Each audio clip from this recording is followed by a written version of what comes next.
Masa kira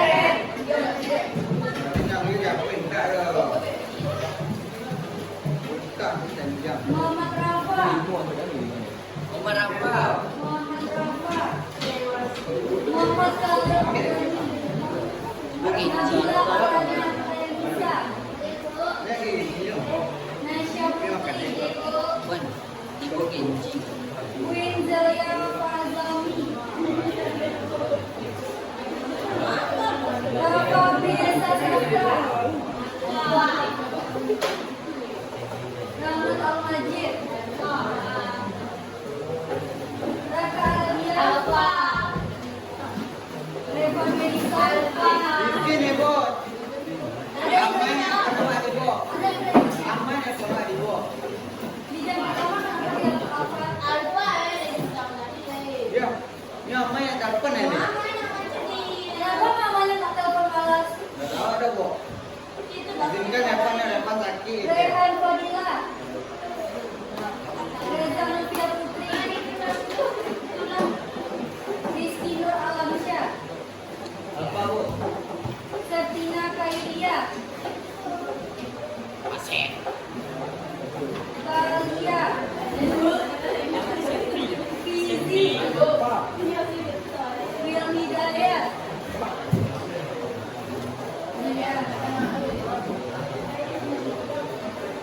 Ya, Sepi.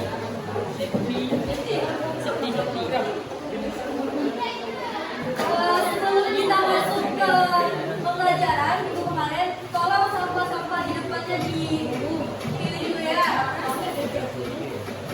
Sampah yang di depan panggung masing-masing. Sampah. Udah, balik bulan kan. Jangan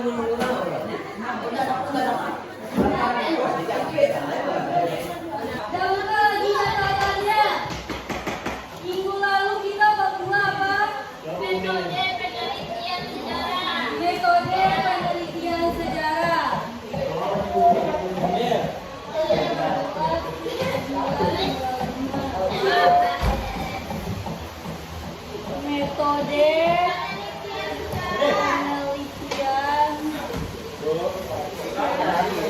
Silakan. Ya, silakan. Metode ini apa metode? Metode apa?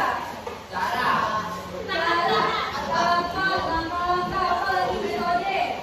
Metode. Proses. Oke. Penelitian apa? Penelitian.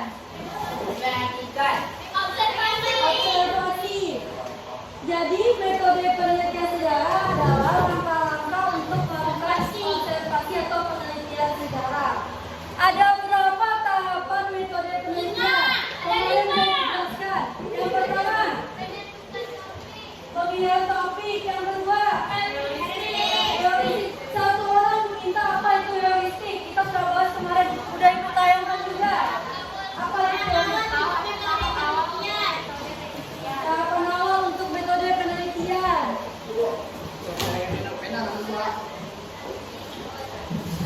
Pemilihan topik. Heuristik. Verifikasi. Interpretasi. Historiografi.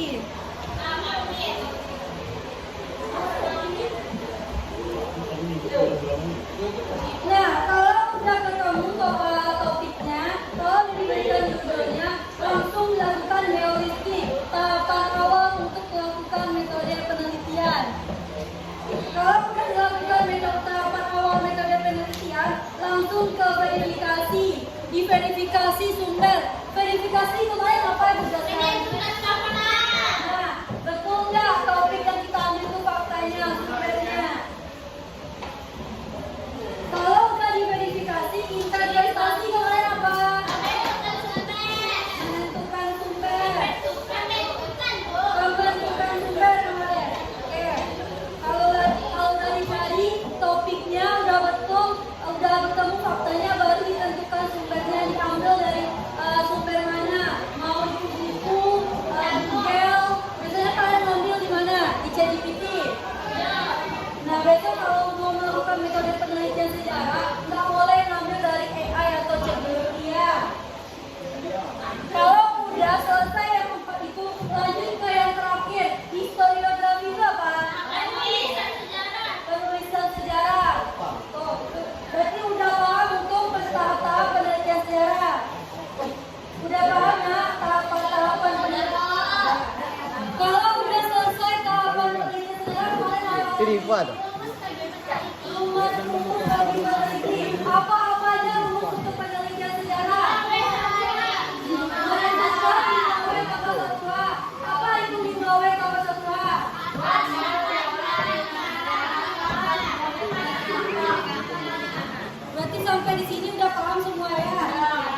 Satu sumber lisan, sumber sumber.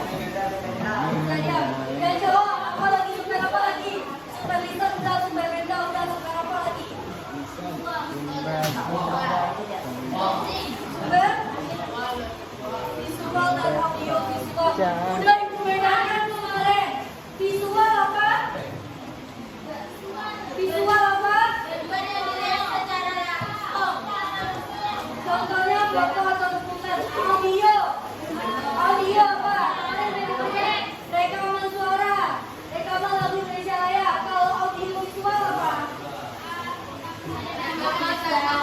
Video dokumenter itu audio visual.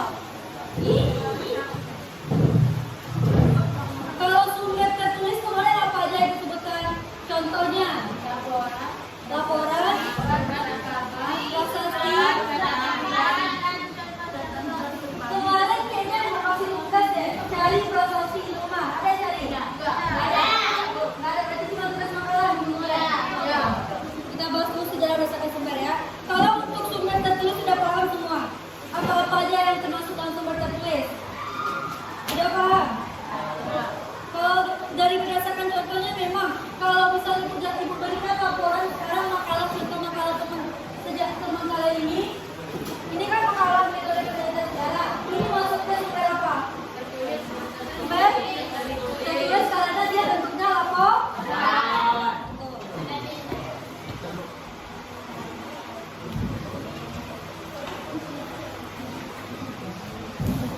Kalau sumber lisan apa? Kemarin sumber lisan, nggak perlu buka buku catatan. Sumber lisan apa? Yang sampaikan langsung. Kalau ibu baik bercerita dengan siapa salah risiko dari awalnya ditentukan yang bentuk-bentuknya itu sumber apa?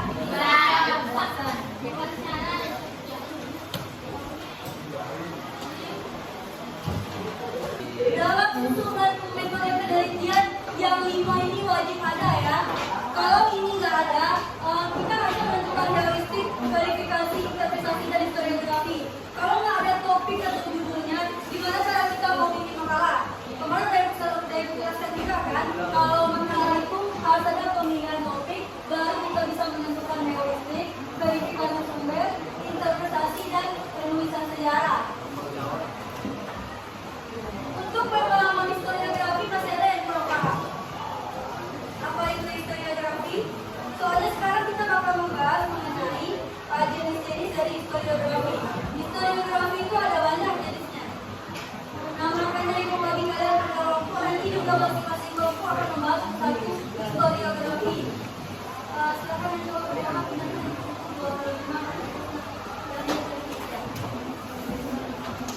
25 ya.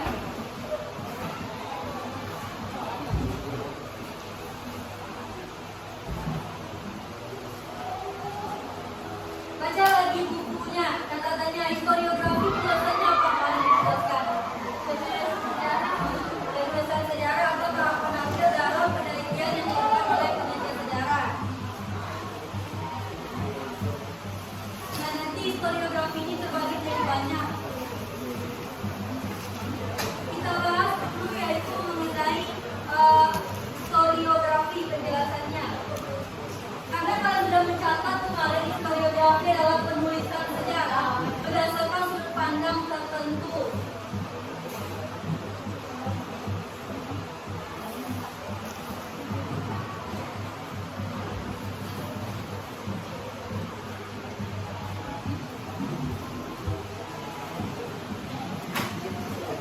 Sekarang kita masuk ke jenis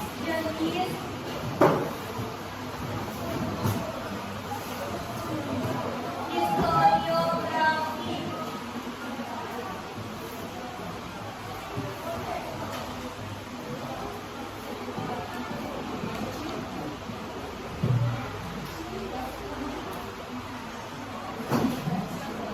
Nampak tuh tadi topik belakangnya?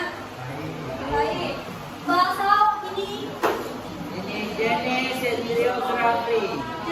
jenis historiografi. Kemarin kan historiografi ini penulisan sejarah. Bapak historiografi itu telah dulu ada jenis-jenisnya Bu. Jadi penulisan sejarah ini berbagai macam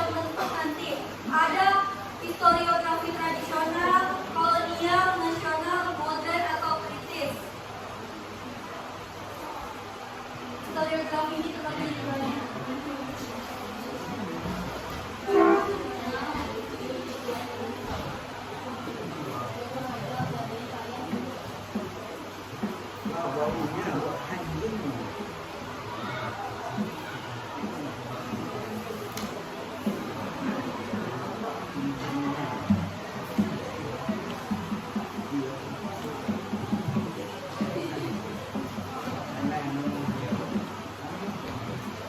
Saya tambahkan ini dulu catatannya sekarang. Jenis-jenis historiografi terbagi empat. Yang pertama tradisional, kolonial, nasional, modern atau kritis. Tambahin dulu catatannya ya.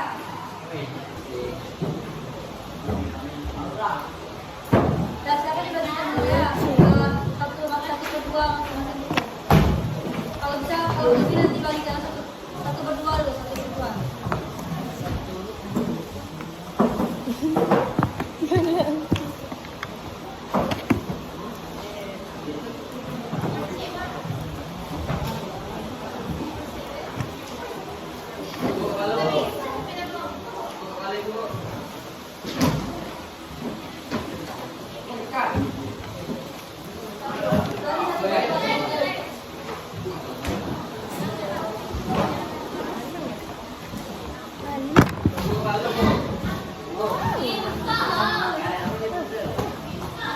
Sudah selesai.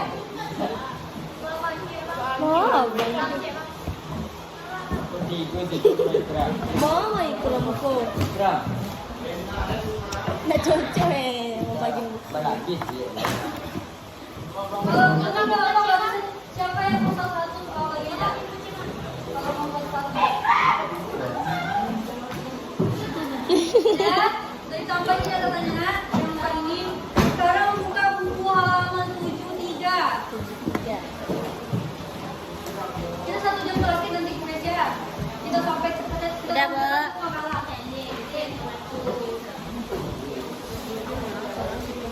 makalah.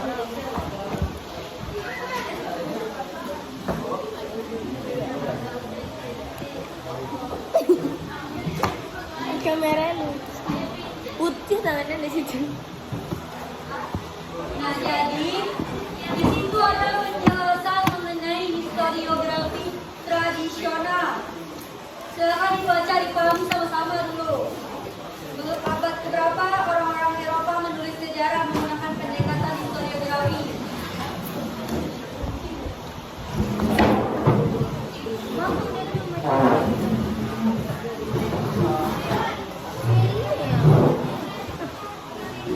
Halaman 73. Ya, halaman Iya, 74 karena yang historiografi tradisional yang pertama akan kita bahas. Tolong dipahami dulu.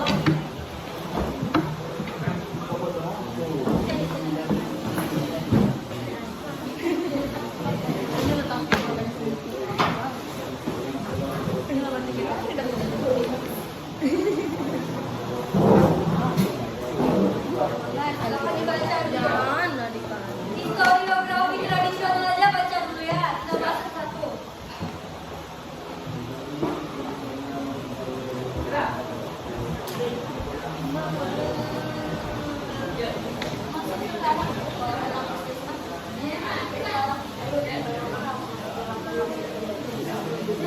Tahu mana?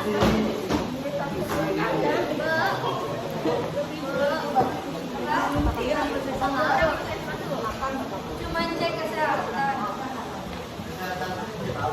Hah? Ada cacingan nggak ada? Nanti kita cek itu. Hah? Ada. Nah, balik lagi ke buku ya. Sebelum abad ke-18, orang-orang Eropa menulis sejarah menggunakan pendekatan historiografi tradisional. Kok historiografi tradisional digunakan juga abad ke-18 kok? Karena dulu nak ada media sosial dan Karena orang nggak ada di media sosial. media sosial untuk mencari atau menulis penulisan karya terbaru. Makanya terbagi historiografi ini ada tradisional, kolonial, nasional, dan modern. Nanti modern ini zaman kita sekarang dari 2020 sampai 2025 yang dimana nanti akan menggunakan nama banyak penulisan pakai AI. Kalian buat laporan pakai AI. Jadi banyak yang salah. Ibu bisa memeriksa ini pakai AI atau enggak? Ibu ada. Jadi kalau kalian bikin makalah nanti ibu bisa periksa itu pakai AI atau benar-benar cari sendiri. Tapi ibu rasa tahun sekarang tidak ada yang namanya lagi cari sumber di perpustakaan. Cuma angkat tangan yang mencari makalahnya di perpustakaan. Angkat tangan sejujur-jujurnya yang membaca buku untuk makalahnya di perpustakaan. Tidak ada. Angkat tangan yang mencari untuk sumber makalahnya di AI atau di Google. Kalau tidak tahu di Google, di mana kalian cari sumbernya? Pak. Di Chrome. Chrome Google namanya itu. AI. Kalau pakai Wikipedia nanti sistematika penulisannya kemarin, sistematika penulisannya kan kemarin udah ibu jelasin. Kalau di sini daftar pustakanya ada Wikipedia, ibu nggak terima ya, ibu suruh nilai kelompoknya gimana. Kalau ada tapi kalau di situ tertulis di tahun 2011 pengantar sejarah kebudayaan berarti ini buku. Edisi khusus Jawa Tengah ini buku. Kalau di situ tertulis Wikipedia atau ChatGPT ya ibu kalian tahu langsung. Jadi web daftar pustaka, kuliah pakai alat tercanggih, alat modern ini kuliah pakai AI. Tidak ada ibu larang mencari pakai AI, tapi jadi WN daftar pustaka. Paham? Nanti ibu periksa makalahnya masing-masing. Ini tadi kelompok 1 dari E7 udah ibu periksa, masih banyak sistematika. Kemarin ibu udah bilang untuk font makalah berapa? Font makalah berapa kemarin? Untuk fontnya Times New Roman. Ini dia pakai 16.